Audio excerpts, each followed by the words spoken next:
Magandang umaga po sa inyong lahat mga kaprobinsya. So sa ngayon, kukunin po natin yung itlog ng Bengala o Guinea. Guinea po. Yung ating alaga na nangitlog po sa gubat. So yung panahon, ayan, medyo makulimlim, baka umulan. Dapat bago po mabasa, bago po umulan, dapat makuha na natin kasi mababasa. Dahil hindi na po yun malililiman at hindi na po siya mapipisa kapag basa. So sa ngayon, kukunin po natin mga kaprobinsya yung itlog ng Bengala. Dahil sa gubat po siya ng itlog. Ayan po mga kaprobinsya, kukuha tayo ng lagayan. Kanina, habang nangingitlog kasi siya, napansin kong maingay. Ay maingay ka ako doon sa may gubat. Kaya naisip ko na nangingitlog yun. Kasi wala naman siyang kasama doon sa may gubat. Nandito yung mga kasama niya. Siya mag-isa lang doon. Napakaingay. Sabi ko nangingitlog. Sigurado yun. Nangingitlog. Kaya ngayon kukunin natin. Pero magandang bagay po mga kaprobinsya kasi ayan o, maulap. Sana nga po umulan ng malakas. Kasi kailangan natin yung ulan para tayo po ay makapagtanim. Ayan naman po mga kaprobinsya, oh, hitik na hitik sa bunga yung bayabas. Oh. Ayan, oh. Ayan. Ayan mga kaprobinsya, oh, nalalaglag lang. Ayan, oh. Mga bayabas. Napakarami ng bunga mga kaprobinsya. Oh. Ang dami ng bunga ng bayabas. Ito, kailangan to, ano yun, oh. Kailangan pitasin na naman to. Kasi titigas na naman yan. Mamaya mamiminwit na naman tayo. Ayan mga kaprobinsya yung alaga nating gansa. Oh. Ayan. Magandang bagay kapag mayroong mga lilim dyan. Oh, yung mga pinagtatanim natin. Yun po yung purpose natin dyan. Para yung ating alaga hindi nalalayo dito. Kasi gusto nila yung malilim eh. So kaya sumusuot sila dyan sa may gubat. Kasi presko eh. Kapag dito mismo malapit sa bahay, tapos may running water pa tayo dyan. Ayan o. Running water yan mga kaprobinsya. Ayan o. O. Dyan na sila. Dyan na sila mga kaprobinsya. Ano?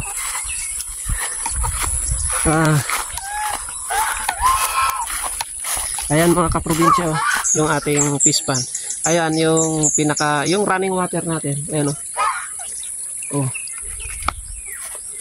Pag nauwaw sila, di may tubig. Presko yan mga kaprobinsya, malinis yan. Kasi bukal yan mga kaprobinsya.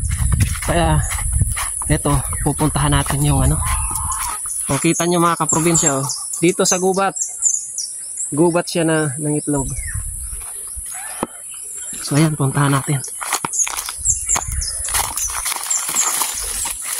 Ayan. Dito po ng itlog yung Bengala.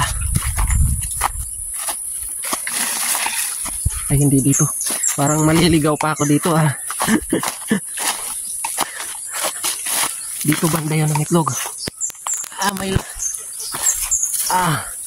Ayan. Dito banda yun. Kukunin natin mga kaprobinsya. Tapos palililiman natin sa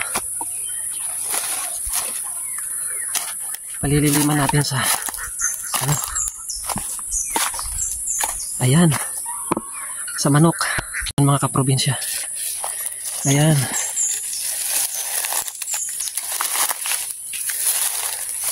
Ayan po mga kaprobinsya yung sinasabi ko sa inyo. Yan yung lagayan natin. Tapos ayan. Ayan yung dyan siya ang itlog mga kaprobinsya. Ngayon naman lilipat na naman yan. Ayan o. Andiyan na sa baba yung mga itlog o. Yung iba o. Tingnan nyo o. Tapos ito yung iba o. Hindi na kasya.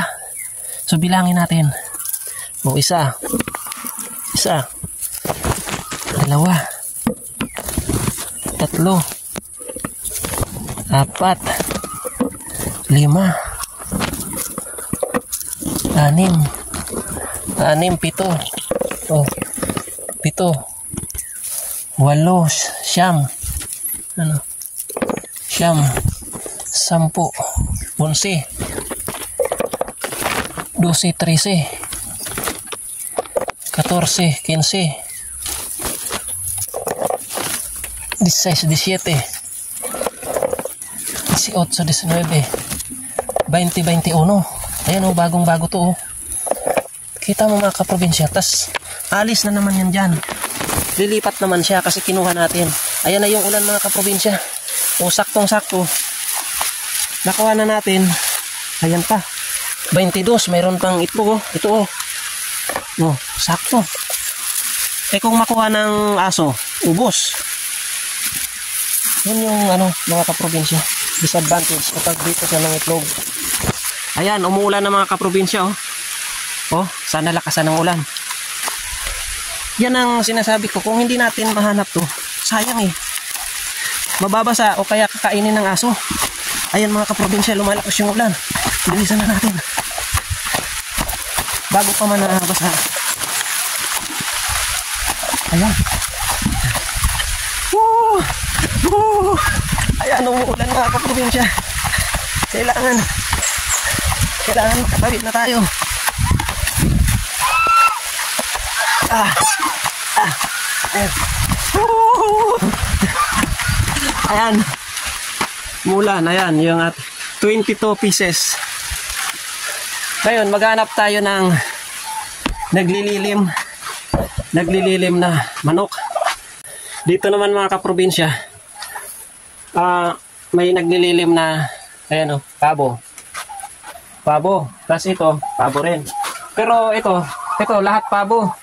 Ang nililiman niya, yon may kahalong itik. So yung nakaraan, napisa doon, 15 na 15 na pabo na sisiw at isang bingala. Tapos may dalawa pang hindi napisa, nilagay ko rito. Kasi umalis na yung nanay nung kinuha ko yung mga sisiw. So hindi na siya nagtutuloy na maglilim. Kaya yung dalawa, nilagay ko rito. Tapos mga kaprobinsya, yung dalawa po yung nilagay ko rito na hindi na niya diniliman. Pero ayan buhay. Yung isa buhay na. Tapos yung tingnan mo ang cute niya. Pabo po mga kaprobinsya. Tapos yung isa hindi pa na pipisa.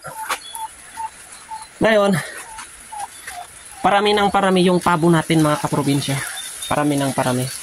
Yun po yung target natin, magparami ng pabo at ikukulong natin dun sa kulungan ng kambing. Tapos magpapatayo tayo ng kamalig. Para dun lang sila sa loob. Sigurado yung itlog hindi makakain ng aso at saka mahahanap natin. Saka dun mismo sa kamalig, lalagyan natin ng paitlugan. Lalagyan po natin ng paitlugan. So lahat ng itlog, mahanap natin. Lahat ng itlog hindi masasayang kasi nakakulong sila, naka-free-range sila eh. Hindi rin mapapasok ng aso kasi naka-cyclone wire yun eh. Hindi naman makakagat ng aso yung cyclone wire. Tapos, lalagyan pa natin ng net para hindi sila makalipad ng mataas. Hindi sila makakalipad doon sa Pero sa tingin ko 6 feet hindi na nila liliparin eh. O yung bandang baba, lalagyan natin ng net para siguradong hindi sila makakalpas, hindi sila makakalabas doon. So sa paraang yon, naisip ko, dadami yung pabo natin. Mahal pa naman yung presyo ng pabo.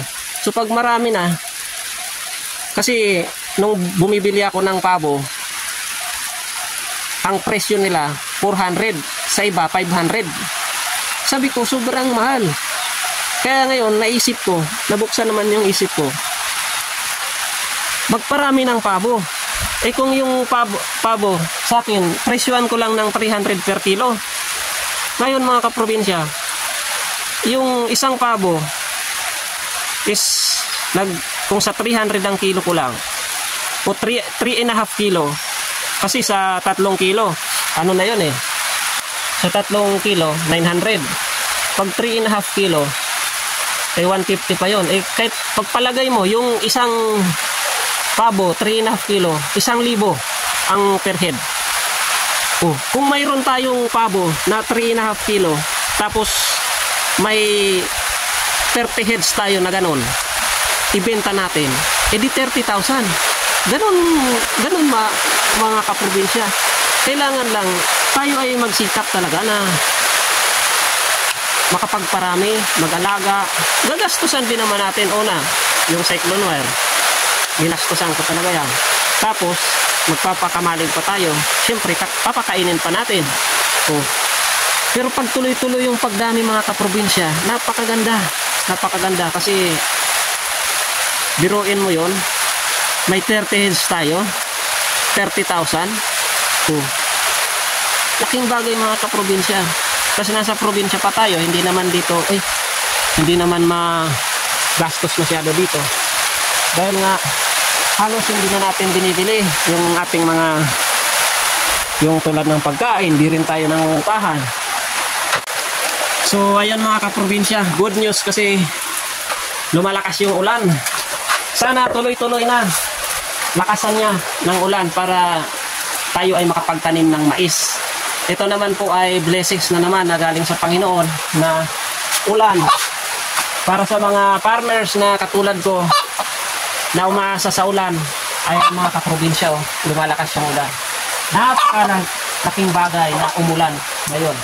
So ito mga kaprobinsya pala, yung tayo ay may pain para sa bayawak. Ito yung ebidensya na tayo ay nakahuli ng bayawak. Oh. Yan po ay buntot ng bayawak. Bali 5 na po yan eh. Yung iba dinala doon sa rawis, doon sa magulang ko. Sila yung nagtatay. Nung nandito naman yung tatay ko, dito kinatay yung ano. Ayan yung dalawa. Yung isa nakalpas. Kasi sabi, bukas na lang katayin. Aba, nung bandang alas 10, napansin ko, paglabas ko, nako, wala na. Nakawala na. Nagkabulan kasi yung aso. Hinabol ng aso. Ayun. Nakawala. Hindi na rin naabutan ng aso mga kaprobinsya. Ang tulin, malaki pa naman. Sayang. Sayang sana yun eh. Ay, ayan na naman. Tumigil na naman yung ulan. Yun yung ano eh. Panahon ngayon. So, ayan mga kaprobinsya. Ayan oh. Linisan natin ng konti. Papalit natin to sa ano. Sa itlog ng manok. Ayun na yung itlog ng manok ko, tinanggal ko na. Tapos dito ko naman ipapalit yung itlog ng Bengala. Para dumami yung Bengala dito mga kaprobinsya. Ano? Para dumami yung itlog ng Bengala.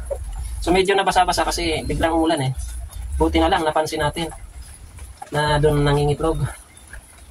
Ayan, ito bagong-bago pa mga kaprobinsya. Ayan. Pakita natin ng itlog ng Bengala. Pag-bentikos, dito lang, posik. May isang itlog. Dito lang, posik, dito. Dito lang, sakla. Sakla ng kaprobinsya. Sakla, posik natin. Para sa bagong, hindi siya nasak. Dito siya mga kaprobinsya.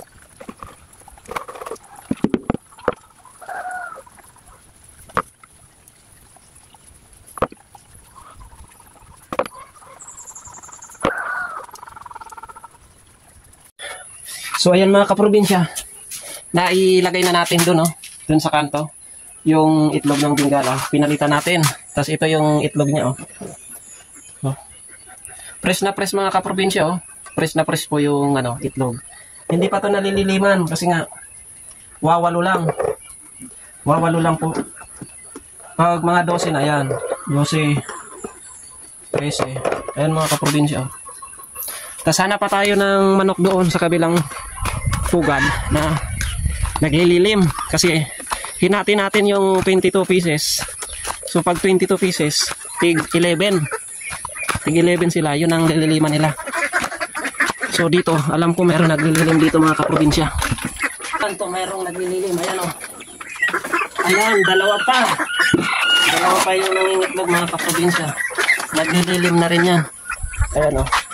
Tignan nyo. Ayan. Ayan mga kaprobinsya. Yung mga kaitlogan natin, mga box, kahoy. Kasi nga, mas matibay ito. Mas matibay ito. Hindi naman naulanan. Hindi rin naarawan. Andyan ka. Hindi siya sira. Ayan mga kaprobinsya. Ayan yung naglilim. Tapos ang itlog nila, ano, oh, napakaraming itlog, oh. Oh. Kaya papalitan natin yung Bengala. Bengala yung ipapalit natin mga kaprobinsya. Hindi na muna ako nagpapalili mga kaprobinsya dahil nga marami pa tayong manok dyan. Tapos dapat makapagtanim na nga tayo ng mais para hindi na tayo bibili ng mais. Ayun. So ngayon, ang lililiman nila, hindi na yung itlog nila.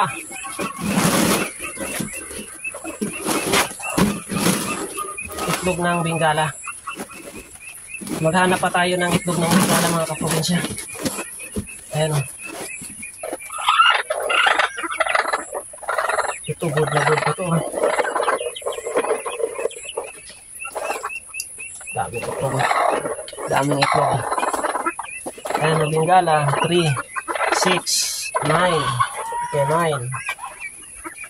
11. Ayan, yan yung lililiman niya mga kaprobinsya. Ay, nagpapangagaw pa sila dyan. Ayan, lililiman nila yan. Babalik sila dyan.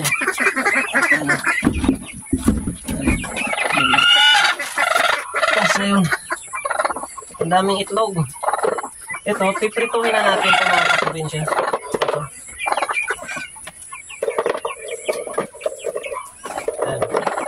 Ang dami, 2, 4, 6, 8, 10, 12, 12, 14, 16, 16, 18, 20, 22, 24, 24 mga kaprobinsya. Ayan. Babalik ang mga yan. Yan yung buntis na kambing natin. Oh. Malapit na yan mga anak. Sumilong dito kasi umulan. So tara mga kaprobinsya. Ayan o. Ito. Piprituhin na lang natin. Ayan yung mga ano. Pugad. Kaitlogan ng manok natin. Puro box yan mga kaprobinsya. Ayan. Tapos ayun. Ayan. Matibay kasi itong mga kaprobinsya. Matibay. Ito naman. Panggatong. Meron naman tayong bagong panggatong. So, paano niyan mga kaprobinsya? Hanggang dito na lang yung aking update. Yung aking activity ngayong araw. Sana patuloy niyo akong suportahan. Buhayin po natin ang mundo ng agrikultura. Peace out.